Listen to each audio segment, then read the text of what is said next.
lang kumuha, oh. Sinagkat ko na. Ma'am, pakilala muna tayo. Sige. Mas maganda. Yes, ma'am. So, sir, ako si Lily. Si Ma'am Lily. Yes.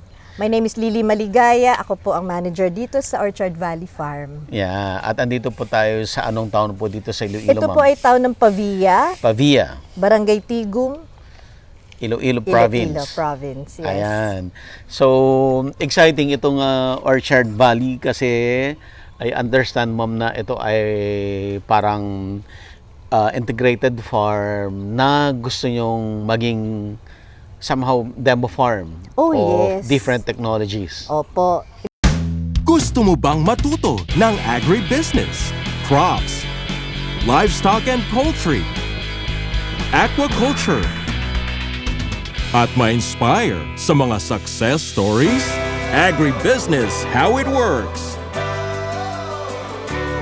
As a YouTube channel, Agribusiness features entrepreneurs, farmers, organizations, OFWs, investors.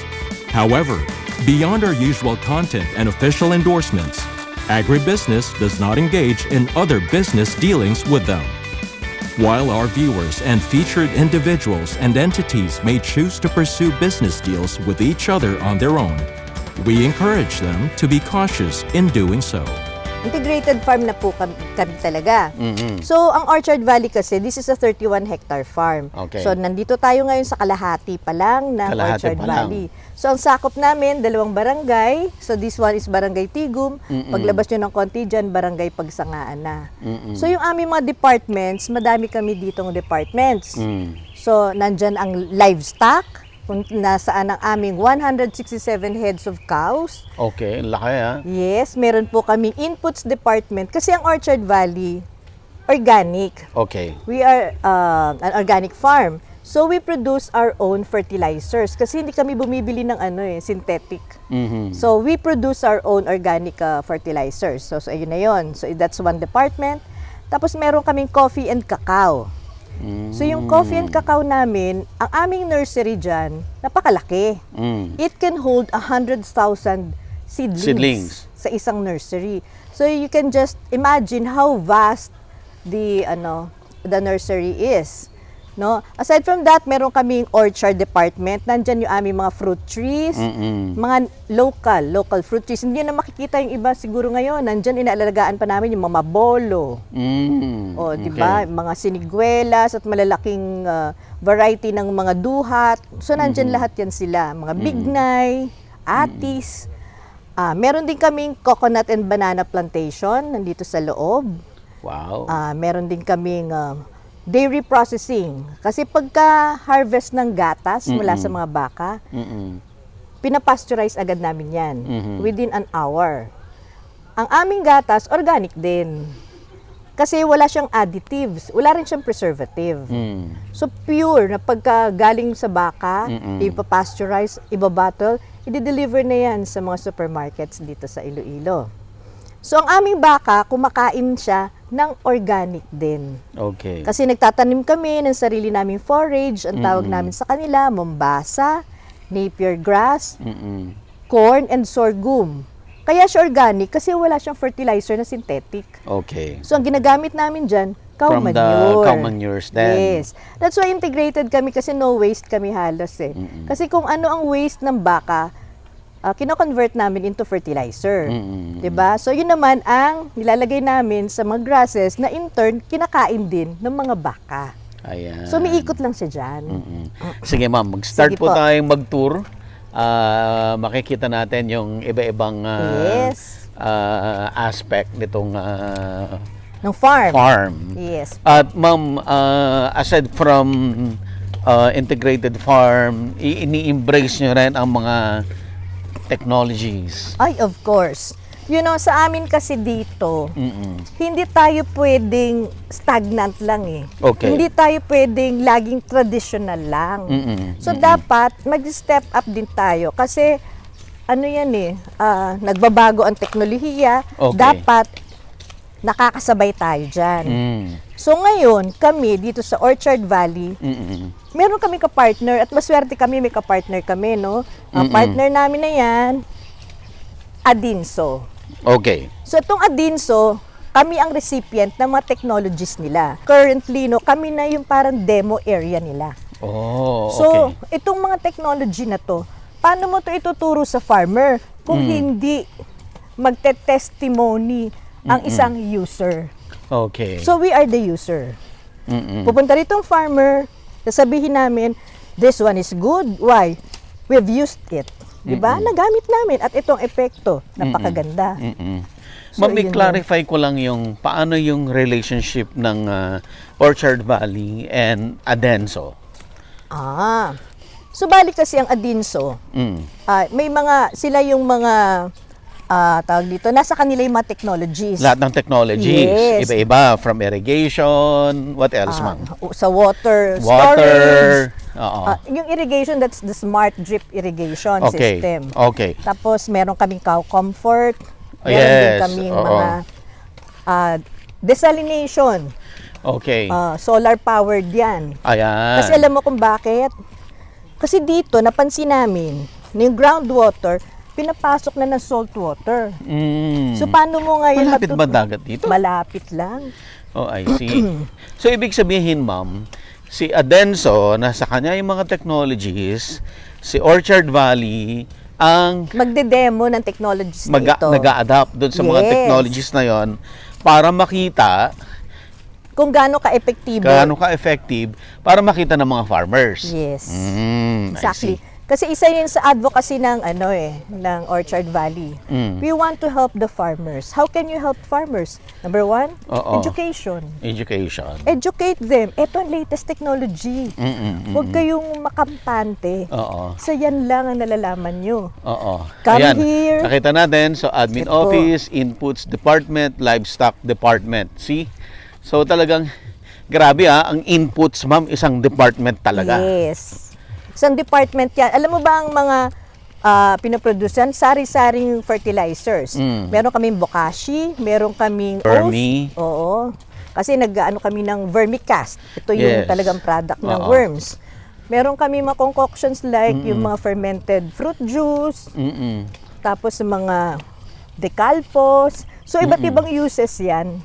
So mga nakikita natin ngayon, mga dinadaanan natin ngayon ay mga vegetable farms na to. Iba-ibang Yes. crops po ito. Pasensya na kayo ngayon kasi medyo Dinaanan naka-harvest at dinaanan ng bagyo. Dinaanan ng bagyo. O dinaanan kami ng bagyo plus ano na kami, kahaka-harvest lang, so nag-replant. So kare-replant lang ng mga to. Yes, opo, yan. Anong mga crops po yan, ma'am? Andito ang mga lettuce, Lettuce, pechay, may pechay. chisim, at marami kaming herbs. Ito, ayan, Ito, basil. herbs, basil. Yes. Yeah, at ang dami yung malunggay Marami kaming malunggay. Siguro malunggay namin around 500. na trees. Yes. Wow. And primarily, saan po pumupunta ang malunggay ninyo, ma'am? Ito lahat ito ay pumupunta sa Iloilo Supermart. Dito sa Iloilo. Oh, social. Supermarket ang punta ng malunggay. Opo. Yung talong na kinain nyo kanina, dito po Dito galing. Ayun. So ito, Mm. ayan. Inano na namin yung mga nets kasi na ng hangin. Mm-mm. So Yes, ma'am. finold muna namin kaysa masira pa siya. Mm-mm. So itong aming vegetables department, Mm. ang plots dito around 700 to 800.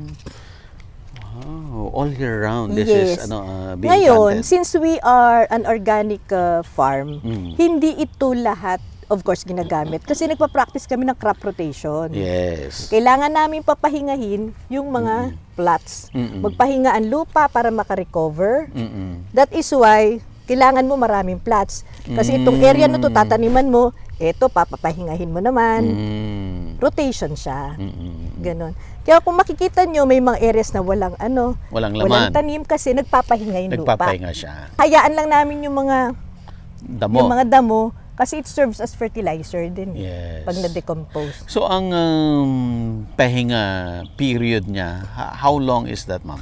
Depende. Usually, pinapahinga na lang namin ng 2 months to 3 months. Mm. Okay. Or pag sometimes, para madali ang recovery, Mm-mm. nag-green, na lang kay manuring, tataniman namin siya ng munggo. Mm-mm. Para pag inararo mo siya, kasama rin yung Kasama munggo. na siya. Para mapadali, 1 month, pwede na. Mm-mm. Ayun. So, ang galing, no? Normally, ang farms, pag cattle, pag livestock lang sila. Pag crops lang sila. Pero imagine, ang farm ninyo ay both. Yes. May expertise. Oo. Kasi yun ang mahirap.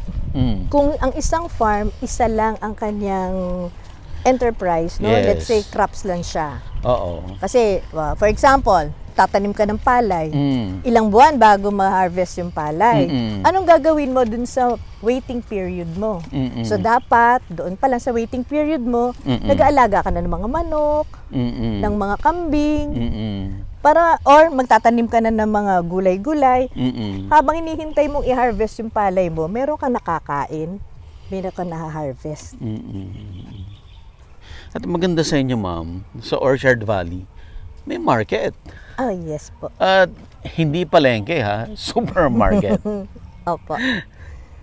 Oo. Talagang in place yung lahat ng kakailanganin mo para maging successful ang isang farming venture. Meron akong dyan, medyo story, no, about the supermarket. Yes, ma'am. Actually, Mr. Johnny Ke owns a chain of supermarkets here in Iloilo. Ngayon, wala pa siyang farm noon. I think somebody asked him na, meron ka ba ritong tindang organic? Are your vegetables here organic? Ganon. Hindi niya masagot because hindi kanya yung mga gulay. Hindi niya masagot na, yes, they are organic. How can he be so sure, diba? So, hindi.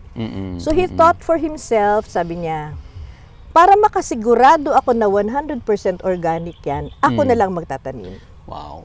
So, Orchard Valley was born. Okay. When was that, ma'am? Mga around 2000. Mga ganun po. So, 24 years. 2000, like... 24 years. okay. 2023 na pala. Yes. 2024, sir. 2024 na pala. Oh, akala mo lang. It was just like yesterday, ganun. So, ganun nag-start. Ganun nag-start. So, dun siya na-inspire. Sabi niya, bakit ba, why can't I give people from Iloilo something healthy, no? Na tapos, pwede niya sabihin, yes, that's organic because alam niya kasi siya nagtanim. Di ba? Yung sigurado. Sigurado. Hindi yung... Kini-claim mo lang. Claim lang. Yes. Ang maganda dito kasi, syempre, kami rin, na-certify kami as an organic farm. Yeah. So, hindi lang naman lahat ito claims lang. We have certificates to show. Yeah. Ganun. So, ilan po ang crops dito sa farm, ma'am? Ay, napakarami po. Sabi ko nga sa iyo, rotational yan no? Pero halos lahat po na itatanim namin dito. Lahat na itatanim. Oo. At ang so far, ang hindi nawawala, of course, is the malunggay. Kasi 3. Yes. Malunggay and lettuce. And lettuce. Oo, especially now, the bare Ito, months. lettuce po ito. Hindi yan mawawala. Pagdating niya na, ito pa lang, November pa lang, ang dami ng orders niyan. Lalo na pagdating na December. Until January, kasi Chinese New Year, Valentine's. So talagang dapat marami kami niyan. Na-create ang Orchard Valley because gusto ni Sir Johnny na magkaroon ng Healthy option. healthy na option. produce Yes. sa kanyang sariling mga Supermarkets. And then at the same time demo pa siya ng Yes. technologies. Oo. Paano yun, ma'am, pinagsasabay-sabay na you have iba-ibang purpose? Napakadali lang yan, sir. Kasi dahil yung technologies na yan, yun din ang ginagamit araw-araw sa pag-produce mo ng crops, 'di ba? Tsaka sa pag-produce mo ng livestock. For example, dun sa cow barn, meron kaming water tanks. Dalawa yan, makikita niyo mamaya. Asan po yung cow barn natin? Teka, siguro puntahan natin doon. Everything we do here kasi dapat in line sa advocacy namin. Okay. Advocacy namin is to help the environment. So, kasi yun nga sinasabi ko ano ang claim versus reality? So, kiniklaim ng iba, daw sila, environmentalist. Pero ginagawa ba nila? Di ba? Hindi naman. So, we are not just claiming, but practitioner kami. Yun lang pagkakaiba. So parang we walk our talk. Yes. So, papatayin lang po yung audio para hindi makasira doon sa recording natin. But yung audio na yan, yung music, is very crucial yan Oh, dito yes. sa cattle farm. Yes. Ganun kasosyal ang mga baka. Kailangan classical Music. Sabi nga ng mga tao ko, pwede ba yan, Ma'am Rock? No. Titigas ang karne ng baka pag rock ang music. Grabe.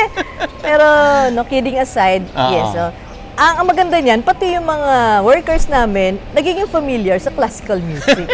O, diba? Araw-araw na ba mapakinggan yan? O, diba? So, let's start with this. Okay, dito tayo. So, eto, ang purpose ng barn Okay. is for our cattle to give more milk. So, yun ang goal. That's the goal. So, how do you do that? So, you give the cows a comfortable barn. So, what is comfort? Of course, kanila mga hinihigaan, mattresses. Ayan, sir. Naka-elevate, ha? Mattresses yan, malambot. May mattress. Yes, that's it. Nakikita mo yung brush na yan, yung red. Yes. Yung nasa gitna, yung Sana brush may na yan. mag-demo, no? Ngayon, may sensor yan, sir. Pag yan ay nadikitan ng baka, umiikot yan. Binibigyan niya ng massage yung baka. Oh. So, yan. So, alam ng baka yan. Alam nila yan. So, if they feel like getting a massage, pupunta lang sila yan dyan.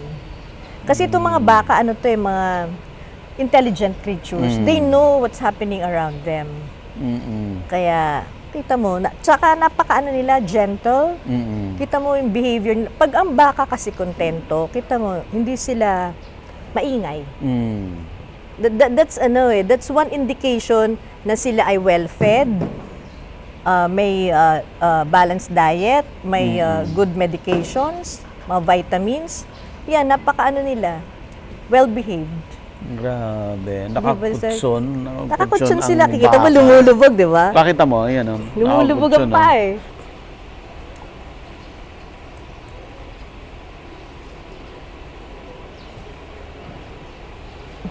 na. Tsaka, may drinking area sila. Alam din nila yan. Pupuntahan lang nila pag nauuhaw sila. This is a demonstration of the shower pinabuksan. Okay. Para makita nyo na, lalo na ng summer, di ba? Sa kasagsaga ng init, andyan lahat ng cows. Alam nila bibigyan sila ng shower para lumamig sila. Tsaka nakita nyo yung aming ceiling. Meron siyang insulation. Ayan o, yung ceiling.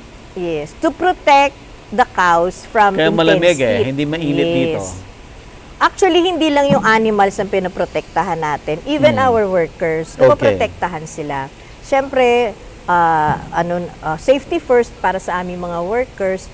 So, dito sa cow barn, kumpara mo dun sa exposed, no?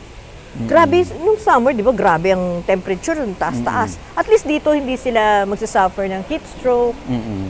Plus, kikita nyo, may mga big blowers kami. So, yan. So, kita mo naman, sir, lahat sila kontento, look. Lahat sila nakahiga. Hindi mo papapansin. That's an indication na, sila, kontento sila sa pagkain, sa pahinga, sa water. Kasi ang pagkain niya, nandito lang sa gilid. Ito, Nandyan food lang. to. So, ilalabas lang niya yung ulo niya Yes. para kakain siya. Yes.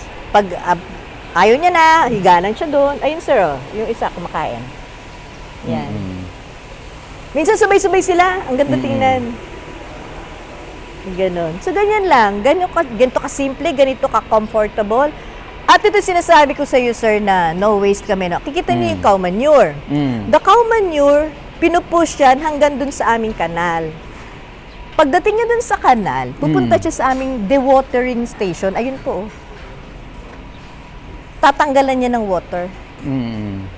So, magiging dry. At iyan ilalagay dun sa aming inputs department. Gagawin naman siyang fertilizer. Ito po yung kanal. Pupunta lang yan doon. Dito. This is the NPI tank na sinasabi ko. So, this is our contribution, no, sa water conservation. Kikita niyo po yan, yung tubo. Ulan Ito. po. It's a rain catcher, Oh. rain harvester. So, galing dito sa mga Sa bubong po. bubong. Yes.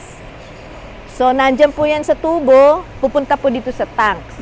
Meaning, yung aming panghugas ng flooring, Mm-mm. hindi na galing sa groundwater. Ito na yan. Mm-mm. So, nakakatipid tayo or nape-preserve natin ang groundwater natin. Mm-mm. Yun. Lahat technology. Yes. Ngayon, from traditional milking, pupunta tayo sa modern milking Okay. ngayon. Asan po? Ito Dito ang po traditional milking, ma'am. Ito dati. Ngayon, Okay, ito na. nag-convert Bago na kayo. Yes. At nandiyan yung aming mga consultants Oh, okay. sa Dairy Pro. At no brownout sa amin. Lahat may generator. Mhm. Mag-brownout man sa labas, dito sa loob, hindi. So ito yung generator. Yes. No brownout inside Orchard Valley. Mm-mm. Kasi marami kaming generators dito sa loob para hindi ma-disrupt ang aming operations. Mm-mm. Kasi ang cow, kailangan nila ng 24-hour comfort. Mm-mm. So, it has to be lighted, it has to be with fans. Mm-mm. Ito po ang aming modern barn. Okay. Hello, sir. Hi. I'm Lily. I'm the farm manager. Hi, Lily. Hello. Hi, Ed. I'll talk to you later. Wow. So, ito ang aming modern Wow. facility for milking. Makikita nyo, sir. Mamaya, pag nag-demo na at talagang nag-actual milking, mas mapapawaw ka. Wow. Kasi, mga 20 heads of cows on each Sabay-sabay. side. Oo, sabay-sabay. Pwedeng i-milk. At makikita mo, precision, precision milking. Mhm. Meron na siyang mga digital tools. Andiyan na lahat yan, sir. Ngayon, yung mga harvest mo na milk, pumupunta dun sa isang room, nandun yung cooling tank, Diretso na doon. diretso na po dun. So, wala ka ng bibit-bitin, diretso na dun. Diretso na lahat. Yes. Wow. Diretso na for pasteurization yan. Yes. Opo. Yan. So later, gagawa natin yan, Oo. mga succeeding episodes natin. Yes. Opo, Okay. yun na yun. Okay. Yun ang Ayun na, sample, yun na yung dali. nagmamassage. Nagulat ako. Ang ganda ng buhok pala niya. Baka nagpapamasahe. So alam niya, no, buong katawan niya, gusto niya pamasahe niya. Yes, alam na nila yan. Familiar na sila eh. Di ba? That's why, itong technology na to, gusto namin ituro sa farmers. Kasi, pag binigyan mo ng comfort, ang mga animals, especially yung mga dairy cows, magbibigay sila na mas maraming volume Milk. ng gatas. At yun naman ang goal natin, mapadami yung production ng gatas. So, mag-invest ka. Mag-i-invest Saan tayo po sa ganito. nag-originate itong technology na ito, ma'am? Ito galing ito sa Canada. May consultant kami, that is the Dairy Pro. Oh. So, it's a Canadian firm. So, nakipag-partner kami sa kanila. Mm-mm. At partner rin sila ng mga tawag dito, mga companies under ADINSO, Yes. Advanced Innovative Solutions. Ayan. So later on, gagawa rin tayo ng separate episodes about the company, ma'am. no? Yes, The, ang Dairy Pro. Dairy Pro. Gagawa Yes. tayo ng episode Sila ang nag-design about Dairy actually. Pro. Yes, sila lahat to, nag-design design nila lahat ng to. Dairy Pro. Ayan. Yun pa. Okay. Sige So, pa. aside from cattle, ano pa ipapakita natin? Meron pa po tayong Inputs, nadaanan natin dito. Inputs. Okay, Yung let's go aming to the inputs. fertilizers. Dito po namin yung organic concoctions namin and extracts. Ito po ang mga sample na ginagawa Ito na ang namin produkto. dito. Ito po, molasses, EM1, soil ameliorants. vermicast. Opo. Ito. Soil ameliorants. Ano Oo. ang difference ng soil Nandito- ameliorants sa vermicast, ma'am? Nandito po ang supervisor ng department na ito, si Miss Marivic. Ay, So, hello, mag-explain. Miss Marivic. Ma'am, sagutin mo yung aking katanungan. Agribusiness merch is now available on Shopee and Lazada. Agribusiness, how it works. Instruct, inspire, succeed.